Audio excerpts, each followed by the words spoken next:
Okay, so this is the continuation of the previous lesson. So this is part 2. So we will begin now with Java identifiers.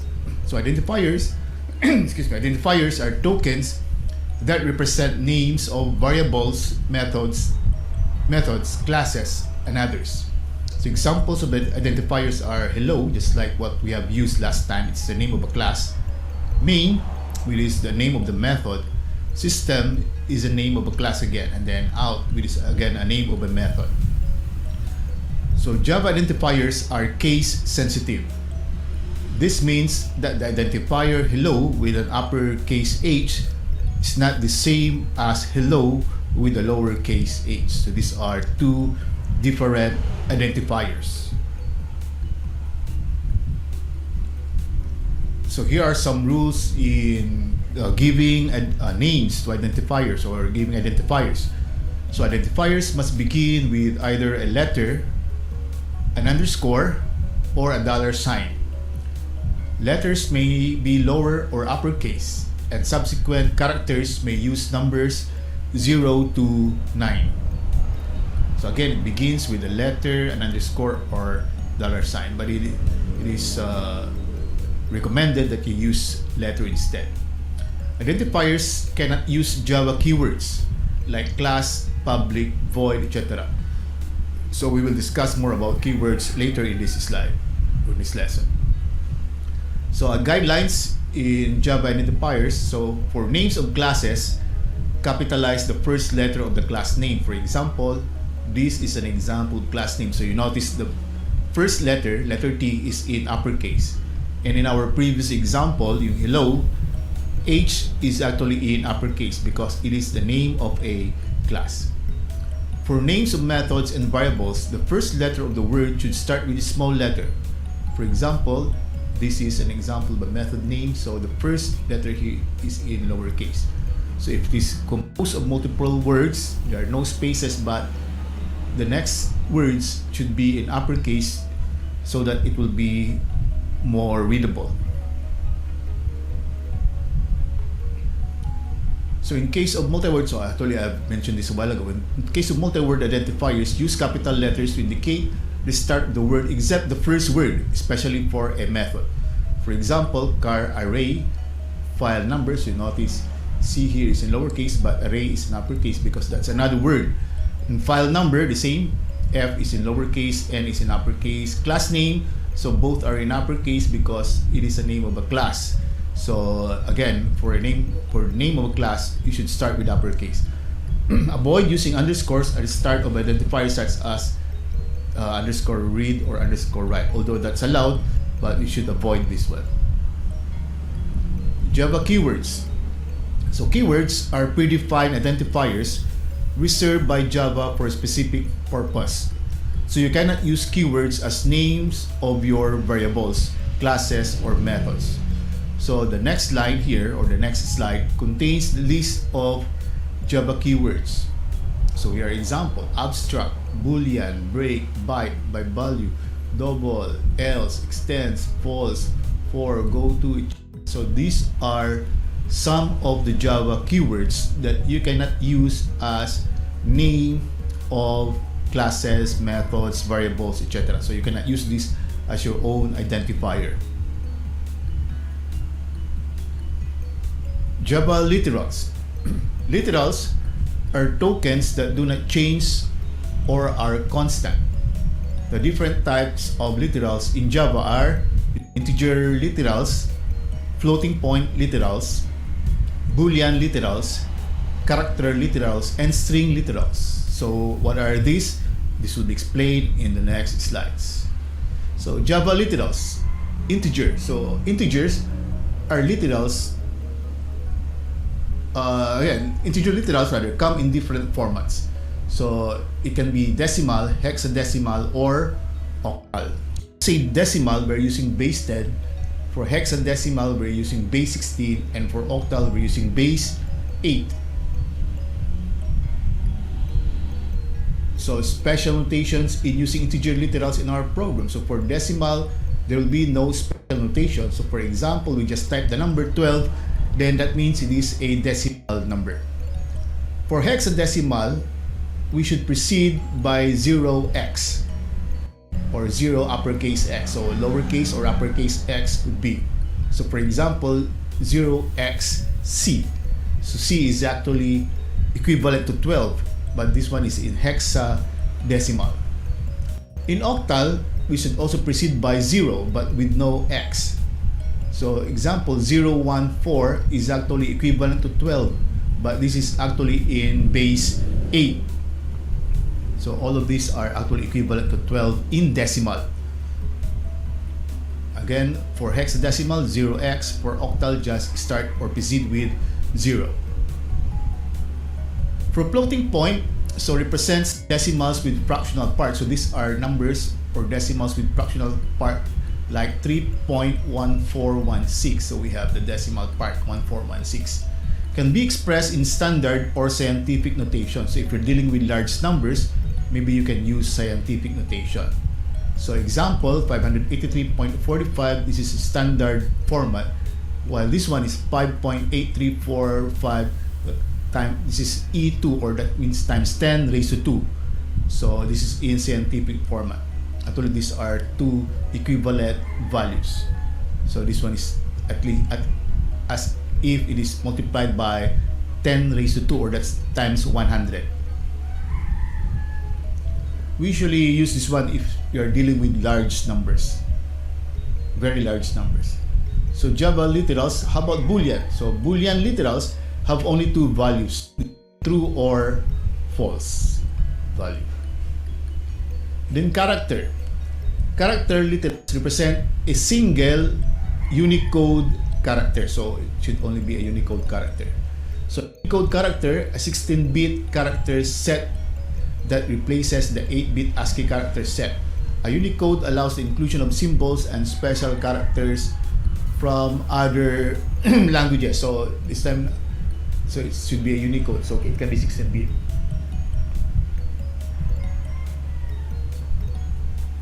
So Java literal characters. To use a character literal, enclose the character in single quote delimiter. So we use single quote. For example, the letter A is represented as, so single quote A, single quote. Special characters such as a new line character, a backslash is used followed by the character code. For example, backslash N for the new line character, backslash R for the carriage return, and backslash B for backspace. Java literals, string. String literals represent multiple characters and are enclosed by double quotes. So in contrast with character is composed only of a single character, while string can be composed of multiple characters.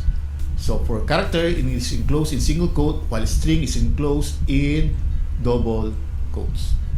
So as an example is hello world, enclosed in double quote. So that's an example of a string literal. So that means you cannot change this value, this cannot also contain any other value, but its value is what you see. It's only hello world. Now let us discuss primitive data types. So Java programming language defines 8 primitive data types. These are the Boolean for logical. So we have seen the possible values for this character. For textual, we have byte, short, int, and long. So actually all of these 4 are integers, but their sizes are quite different. And then we have double and float. So both of these are for those that can contain fractions. So double and float. So primitive data types, logical Boolean. A Boolean data type represents 2 states, true and false. So an example is Boolean result equals true. So this is a variable, for example, and each value is actually true. So this is a Boolean variable. Yeah, the example shown above declares a variable named result. So this one is result as Boolean type. This is a data type and assigns it a value of true. We will be discussing more of this once we discuss about assigning values. So primitive data type to all characters. So a character data type represents a single Unicode character. So it must be enclosed in single quotes. We have A \T, that's a tab. So to represent special characters, so this one is important, take note of this. So to represent special characters like single quote or double quotes, use escape character slash. For example, so these are two single quote, and we want to enclose a single quote inside the two single quotes, then we have to place a backslash here. That's our escape character. Or double quote, so we have the single quote, because we need that to represent a character, but we want to represent the double quote. But these are special characters, so you have to place the escape character backslash. So take note of this. This one is important. So primitive data types, we're on textual character. Although string is not a primitive data type, it is a class. So it is a class. We will just introduce a string in this section. A string represents a data type that contains multiple characters. It is not a primitive data type, it is a class. So we have mentioned that a while ago.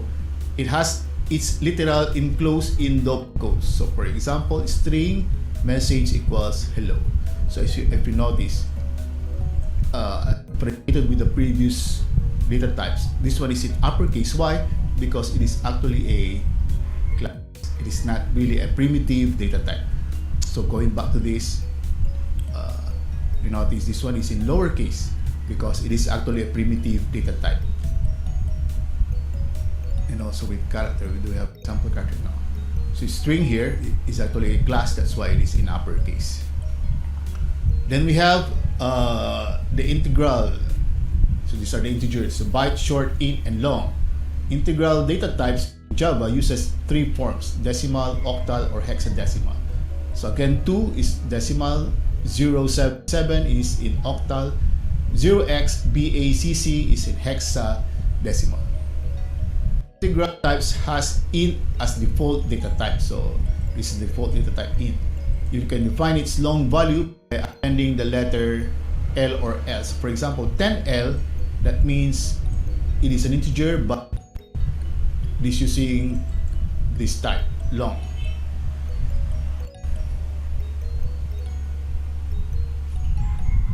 So primitive data types, so these are the range of the values. For a byte is only composed of 8 bits, so it is from negative 2 raised to 7 up to positive 2 raised to 7 minus 1. So 16 bits, so short is from 2 raised to 15 to 2 minus 1. And then integer is negative 2, 31 raised to 31 up to 2, so etc. So these are the ranges. So in other words, that since this occupy a single byte, this one occupies 2 bytes, 4 bytes, and this one occupies 8 bytes. So it's the range of the values it can contain is of course long can contain much larger value than of course a byte. So these are the ranges. Coding guidelines. In defining a long value, a lowercase l is not recommended because it is hard to distinguish from the digit 1, of course. So next is a primitive data type, floating point, float, and double. Floating point types has double as default data type. So floating point literal includes either a decimal point or one of the following: E or E to add exponential value, just like what we have done last time, F or small f for float, D or small d for double. For examples, 3.14, if we did not place anything at the end, then that means it is double. 6.2E23, that's a large floating point value. It's actually in scientific notation. 2.718F, so if we use E, it is automatically float. So F, a simple float size value. Then here we place D, then that means it is in double. Oh, I think this should be in double. By default, this is double. So if you don't specify this, so this is also in double. This one is double, it is already redundant. So we can remove D because If you use E, it is understood to be double. So floating point data type, so float use 32 bits and double use 64 bits. So this consumes more memory than float, but of course if you're dealing very large numbers, then you can use double. If the numbers are not quite that big, maybe we can use float. So it depends on your program. So that ends the second part of this lesson. Thank you for listening.